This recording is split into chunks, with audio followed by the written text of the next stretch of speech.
भारत रूस की दोस्ती ध्रुव तारे की तरह अटल है। पीएम मोदी के इस बयान के साथ ही रूस और भारत की यारी और भी पक्की हो गई है। भारत और रूस के बीच करीब 19 समझौतों पर मुहर लगी है, लेकिन सबसे खास रहा आतंकवाद, तेल और यूक्रेन युद्ध के मसले पर मोदी और पुतिन का प्रण। हम आपको बताएंगे रूस के राष्ट्रपति व्लादिमीर पुतिन और हमारे प्रधानमंत्री नरेंद्र मोदी के बीच क्या क्या बात हुई, क्या डील हुई। पूरी दुनिया मोदी और पुतिन की यारी को देख रही है। आप दो तस्वीरों के जरिए समझ सकते हैं कि मोदी और पुतिन की यारी कितनी पक्की और पारदर्शी है। हैदराबाद हाउस में जब दोनों नेताओं के बीच डील हुई, उस वक्त भी दोनों नेताओं के बीच का बॉन्ड बेहतरीन दिखा। और दूसरी तस्वीर में भारत मंडपम में पीएम मोदी ने बताया कि कैसे रूस और भारत का संबंध और भी मजबूत हुआ है, यानी दोनों की दोस्ती पूरी तरह से साफ और पारदर्शी है।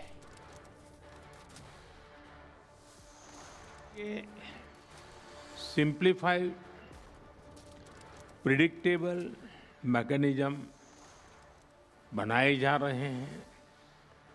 भारत और यूरेशियन इकोनॉमिक यूनियन के बीच एफटीए पर चर्चा शुरू हो गई है और जैसा राष्ट्रपति जी ने जो संभावनाओं का वर्णन किया है, उसे देखते हुए हम बहुत कम समय में बहुत बड़े लक्ष्य हासिल कर सकते हैं।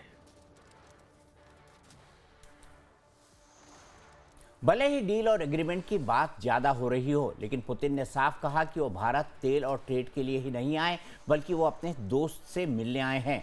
पुतिन का कल से ग्रैंड वेलकम हो रहा है और पुतिन के वेलकम से पूरे देश का जोश हाई है।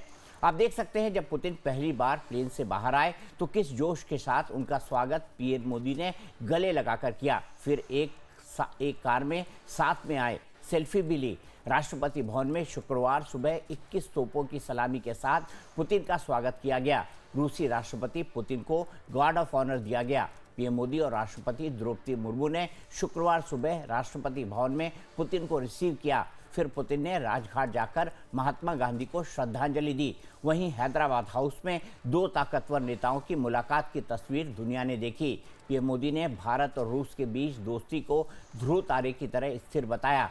उन्होंने कहा, पिछले 8 दशकों में दुनिया ने कई उतार चढ़ाव देखे हैं। मानवता को कई तरह की चुनौतियों और संकटों से गुजरना पड़ा है, लेकिन इन सब के बीच भारत रूस की दोस्ती ध्रुव तारे की तरह हमेशा अटल और स्थिर बनी हुई है।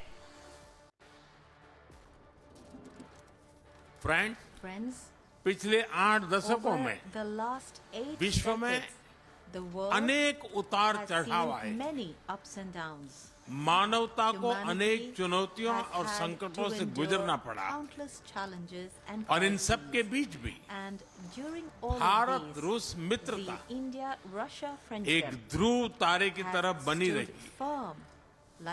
परस्पर सम्मान और गहरे विश्वास पर टिके ये संबंध समय की हर कसौटी पर हमेशा खरे उतरे। पीएम मोदी और पुतिन के बीच वैसे 19 समझौतों पर सहमति बनी है, लेकिन 7 बेस्ट डील पर सबसे ज्यादा चर्चा हो रही है। ऊर्जा सहयोग के तहत रूस ने भरोसा दिलाया है कि वो भारत की बढ़ती अर्थव्यवस्था के लिए लगातार और बिना रुकावट ईंधन की सप्लाई करता रहेगा। औद्योगिक साझेदारी डील में भारतीय कंपनियों ने एक यूरिया प्लांट रूस में ही स्थापित करने पर समझौता किया है। फूड सेफ्टी पर भी समझौता हुआ है। भारत की FSSAI और रूस की उपभोक्ता सुरक्षा एजेंसी के बीच खाद्य सुरक्षा नियमों को मजबूत करने के लिए औपचारिक समझौते हुए हैं। हेल्थ केयर सहयोग के तहत मेडिकल रिसर्च और हेल्थ सर्विस में सहयोग बढ़ाने के लिए कई MOU साइन किए गए हैं। वहीं पोर्ट और शिपिंग ऑपरेशन में भारत रूस के सहयोग को बढ़ाने के लिए एक MOU पर हस्ताक्षर हुए और दोनों देशों ने लोगों की आवाजाही को आसान बनाने और माइग्रेशन प्रक्रिया को सरल करने के लिए समझौते किए हैं। वहीं भारत दौरे पर आए रूस के राष्ट्रपति व्लादिमीर पुतिन और प्रधानमंत्री नरेंद्र मोदी ने आतंकवाद के खिलाफ एकजुटता दिखाने पर सहमति जताई है।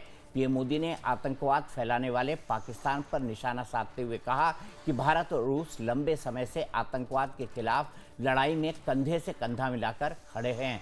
चाहे पहलगाम में हुआ आतंकवादी हमला हो या क्रोकस सिटी हॉल पर हुआ कायरतापूर्ण हमला, इन सभी घटनाओं की जड़ एक ही है। जाहिर है पीएम मोदी के इस बयान से पाकिस्तान तिलमिला कर रह गया होगा, क्योंकि भारत पर हुए आतंकी हमलों की जड़ें पाकिस्तान में ही मौजूद हैं।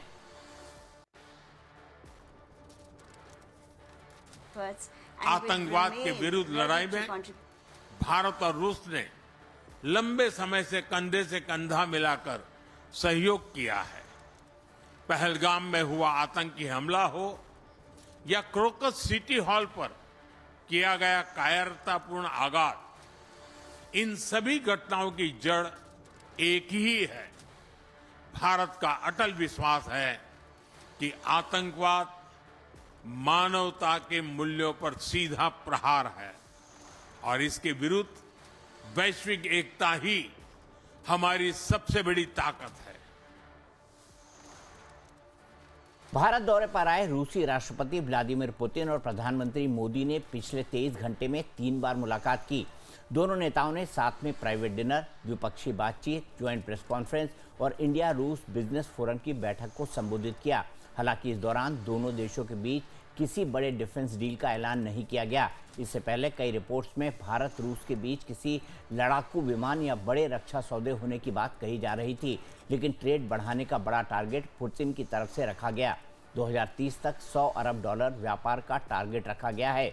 रूसी राष्ट्रपति पुतिन ने कहा कि भारत रूस का बिजनेस एक साल में 12% बढ़ा है। रूस भारत के पिछले साल रिकॉर्ड व्यापार हुआ है। साल 2025 तक $64 अरब का व्यापार हुआ है। रूस यूरोपीय यूरेशियन फ्री ट्रेड एग्रीमेंट पर फोकस किया जा रहा है ताकि ट्रेड और बढ़ सके। वहीं नेशनल करेंसी के जरिए व्यापार को बढ़ाने की बात कही गई है। द्विपक्षीय आर्थिक संबंधों को नई गति देने के लिए दोनों देश मिलकर काम करेंगे और सबसे बड़ी बात, भारत रूस के बीच साझेदारी और भी मजबूत होगी। भारत और रूस का व्यापार लगातार बढ़ रहा है और आने वाले वक्त में भी और तेजी से बढ़ेगा। पिछले वर्ष राष्ट्रपति पुतिन और मैंने 2030 तक द्विपक्षीय व्यापार को $100 बिलियन का उस लक्ष्य को पार करने का हमने निर्धार किया था। लेकिन कल से मेरी जो राष्ट्रपति पुतिन से बात हो रही है और जिस प्रकार के पोटेंशियल नजर आ रहे हैं, मुझे नहीं लगता कि हमें 2030 तक इंतजार करना पड़ेगा। ये मैं साफ देख रहा हूं। हम उस लक्ष्य को समय से पहला पूरा करने के संकल्प के साथ आगे बढ़ रहे हैं और मेरा विश्वास बढ़ रहा है। रूस से भारत को निर्यात होने वाले आंकड़े भी दिलचस्प हैं। रूस से भारत 76% कच्चे तेल का आयात करता है। वहीं तेल और कोयला को जोड़ दे तो करीब 85% तक आयात हो जाता है। वहीं भारत से रूस निर्यात भी करता है, खासकर दवाइयाँ, फाइन केमिकल, कपड़े, चाय, कॉफ़ी और चावल और मसाले। वहीं दोनों नेताओं की मुलाकात में पावर प्लांट पर बड़ा भरोसा जताया गया है। रूस की मदद से न्यूक्लियर पावर प्लांट बनाया जा रहा है। ये एशिया का सबसे बड़ा न्यूक्लियर पावर प्लांट प्रोजेक्ट है जो तमिलनाडु के कुडनाकुलम में है। प्लांट में कुल 6 रिएक्टर बनाए जा रहे हैं। हर रिएक्टर पर 1000 मेगावाट बिजली पैदा होगी।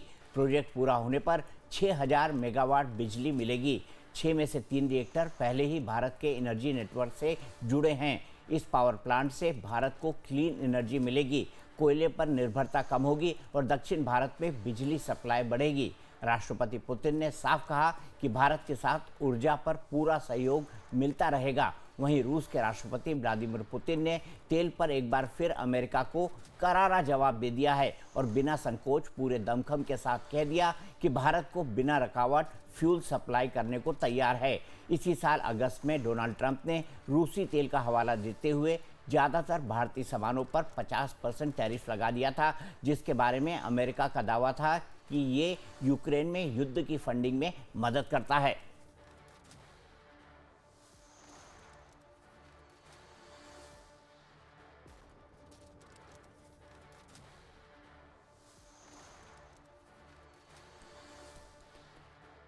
इसी पर बात करने के लिए मेरे साथ कई सारे खास मेहमान जुड़ गए हैं। मेरे साथ retired lieutenant general Arun Sahni हैं जो कि रक्षा विशेषज्ञ हैं। मेरे साथ संजीव श्रीवास्तव हैं जो कि विदेशी मामलों के जानकार हैं और मेरे साथ पूर्णिमा नाथ हैं, वो भी विदेशी मामलों की जानकार हैं। सबसे पहले पूर्णिमा जी मैं आपसे जानना चाहूंगा, ट्रंप साहब ने अभी तक ट्वीट नहीं किया क्योंकि शी जिनपिंग, पुतिन और मोदी साहब को देखकर तो उन्होंने साफ साफ कह दिया था कि भाई दिल जले आशिक की तरह उन्होंने कहा था कि हमने अपने एक खास दोस्त भारत को खो दिया है। तो अभी तक ट्रंप साहब का ट्वीट आया कि नहीं इसके बारे में? Thank you sir for having me. मुझे तो लगता है किसी ने उनका हाथ पकड़ के बांध लिया पीछे ने, और छोड़ नहीं रहे।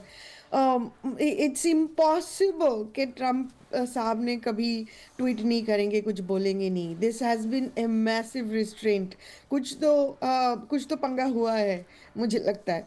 But besides that I am pretty sure यहाँ पे अमेरिका में इस चर्चा नहीं हो रहा है पुतिन और मोदी के बारे में। जो ये जो गर्मजोशी हम देख रहे हैं, जो पॉलिटिकल शिफ्ट हो रही है, अमेरिकन मीडिया इसको दिखा इसलिए नहीं रहे। उसको पता है कि अगर ये दिखा देंगे तो ट्रम्प साहब की जो क्रेडिट टेकिंग सागा रही है पिछले कई महीनों से, उसमें थोड़ा सा घाटती आएगी।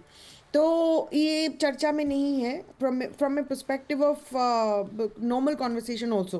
किसी को पता ही नहीं कि पुतिन एक्चुअली इंडिया गया है। तो बट इन हमारे जैसे लोग जो है, हम उसके बारे में बात कर रहे हैं, उसके बारे में बोल रहे हैं कि इसका क्या मीनिंग हो सकती है ग्लोबल पॉलिटिक्स में, जियो पॉलिटिक्स में। बट यहाँ पे जो हुआ है मेरे हिसाब से beneficial for both India and Russia.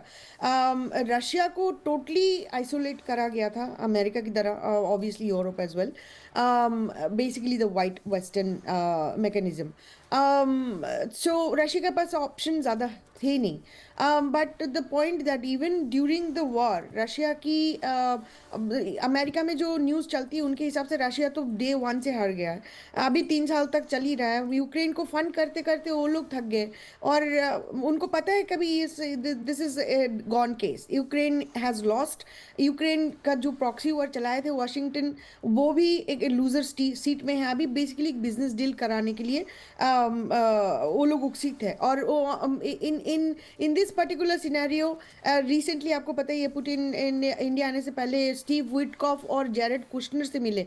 Jared Kushner क्या हमारा मंत्री है, क्या हमारा डिप्लोमेट, क्या हमारा एम्बेसडर है, क्या हमारा पॉलिसी मेकर है, क्या है? वो तो बिजनेसमैन है ना। वो तो ट्रम्प का दामाद है, वो फैमिली मेंबर है। वो जो करप्शन, वो जो नेपोटिज्म हम लोग देखे हैं कंट्रीज में पहले, this is happening over here in America. It's fascinating to see कि अब जो कंट्री में हम लोग करप्शन, हम लोग सोचे नहीं थे करप्शन इतने बड़े लेवल पे होते हैं, और अब दिख रहा है सीधा सीधा, ओपनली, ओवरटली दिख रहा है। And that is fascinating changes in America we have seen. आप बता रही हैं फैसिनेटिंग चेंजेस के बारे में अमेरिका में, क्योंकि ट्रंप को अपने मंत्रियों पर कम, अपने परिवार पर ज़्यादा भरोसा होता है। ये बात हम सब कोई जानते हैं। लेकिन सानी साहब, मैं समझना चाहूँगा कि हमने जो ऑपरेशन सिंदूर में रशिया के हथियारों का इस्तेमाल किया, बिल्कुल सटीक बैठे, बिल्कुल निशाने पर बैठे, और भारत को ऑपरेशन सिंदूर में एक बड़ी सफलता मिली। लेकिन उसके बावजूद भी आज रक्षा डील देखने को नहीं मिली। ऐसा क्यों? इसका क्या कारण आपको समझ आता है? आई थिंक आपको पता है कि जो अमेरिका के साथ एक उनका कैट्सा का जो रूल है कि ट्रेड विद रशिया के ऊपर वो अपना एक एम्बार्गो करेंगे, जिसके बारे में हम जानते हैं, हम छाबार पे भी देख रहे हैं, जिसका 6 मंथ के लिए उन्होंने हमारे को अभी कहते हैं वेवर दिया हुआ है। तो ये था कि जो कंटिन्यूअस डील्स जो चल रही हैं, जैसे कि S-400 के लिए हमारे को एमिनिशन सप्लाई है, 4th रेजिमेंट आनी है, जो हमारे को कार्रवाई चाहिए एरियल वेपन सिस्टम्स के लिए, एयर टू एयर मिसाइल्स की जो हमारे को ज़रूरत थी। तो इसका ज़्यादा पब्लिक डोमेन में बात ना करते हुए हम क्वाइटली जो कार्रवाई होनी चाहिए वो होनी चाहिए, instead of chest beating. I think जो चीज़ें ज़रूरी हैं डिफेंस की वो कार्रवाई होगी। बायलैटरल इन्होंने सिर्फ जेनरिक टर्म्स में सिर्फ पब्लिकली उन्होंने डिक्लेयर किया है कि हम जिस प्रकार से ब्रह्मोस की सक्सेस रही है, I think co development will have to be the answer for the future. और हम को मैन्युफैक्चरिंग के ऊपर देखेंगे, लॉन्ग टर्म जॉइंट प्रोजेक्ट्स के ऊपर देखेंगे। तो इसके ऊपर बात की बिकॉज इससे किसी के हैकल्स रेज नहीं होते, कोई शोर नहीं मचाएगा। बट आई थिंक जो ऑनगोइंग वेपन सिस्टम्स हैं, उनकी जो मेंटेनेंस, सप्लाईज, उनकी जो हमारे को आर्मामेंट्स चाहिए, उसके ऊपर ज़रूर बातचीत हुई होगी, बट वो पब्लिक डोमेन के अंदर उन्होंने उसको ज़्यादा उसके ऊपर वार्तालाप या उसके ऊपर ज़्यादा विजिबिलिटी नहीं दी है। And I think that is the correct way it should happen.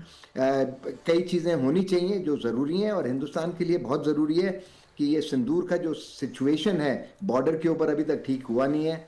जो हमारे जो आर्सेनल हमने इस्तेमाल किए हैं उसके गैप को हम फिल करें। जहां पर हमारे पास एयर डिफेंस के लिए S-400 के एमिनिशन के लिए, बाकी जो एयरक्राफ्ट की जो मिसाइल्स हैं उनके लिए जो हमारे को कार्रवाई चाहिए वो हमारी चलती रहनी चाहिए, और मेरे ख्याल उसके ऊपर ज़रूर बातचीत हुई है। And I think the good part is जो इश्यूज के ऊपर हमने देखा था, कनेक्टिविटी के ऊपर, माइग्रेशन के ऊपर, यूटिलाइजेशन ऑफ वर्कफोर्स, जो हमने देखा है लाइवलीहुड्स का चैलेंज जो इंडिया के अंदर सबसे ज़्यादा है, skilling and moving of the labour force जिसके ऊपर बात हुई है, इक्वेशन ऑफ दी जो एनर्जी की हमारी रिक्वायरमेंट है बोथ न्यूक्लियर स्पेस के अंदर as well as in the space of fossil fuels, उसके ऊपर बातचीत हुई है और एक तरह से एश्योरेंस दी गई है। और जिस प्रकार से आपने देखा है हमारी जो अमेरिका ने जो रिस्ट्रिक्शन डाली है वो अमेरिकन की ये रशियन 2 कंपनीज के ऊपर है, बट बाकी जो माइनर प्लेयर्स हैं, जो माइनर अदर कंपनीज हैं जो डील करती हैं through different manners, through I would say trade routes, that will still continue. So I don't think कि हमारे कोई challenges हैं, but I think the good part is it's a good signal. We need to diversify our supply chains. The issue of critical minerals came up and how to look at those areas. I think the overall, if I would say, it was an extremely successful, great signaling to the world, and I think a great reassurance कि हमारी जो economic developmental plans थे, जो challenges थे हमारे trade deficit के, उसके बारे में उन्होंने काफी बातचीत की है। They have put in place measures ताकि वो आगे चल पड़े। So I think defence, security, trade, connectivity, I think everything has been looked at very holistically. I think a very successful visit, अगर मैं कहूँ आपको।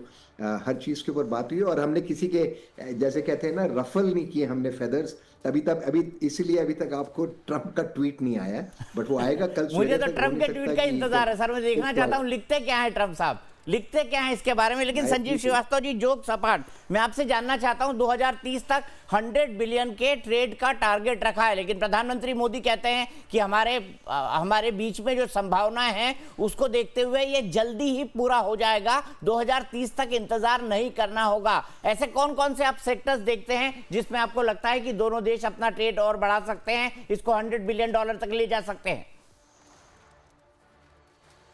देखिए दीपक जी, जैसा कि जनरल साहब ने कहा, मैं भी उससे बिल्कुल सहमत हूं उनसे कि जो ये यात्रा है वो बेहद सफल रही है। इसके जो आउटकम्स हैं बड़े ही कंस्ट्रक्टिव है, बहुत ही पॉजिटिव है, और ये सबसे बड़ा इसका जो महत्व है ये अपने देश के लोगों के लिए सबसे पहले मैं कहूँगा, जैसा कि आपने स्वयं जिक्र किया कि दोनों देशों ने अब ये निश्चित किया है कि 2030 तक ये जो बायलैटरल डिफेंस ट्रेड का बायलैटरल जो ट्रेड का जो ओवरऑल वॉल्यूम है उसको $100 बिलियन तक ले जाना है।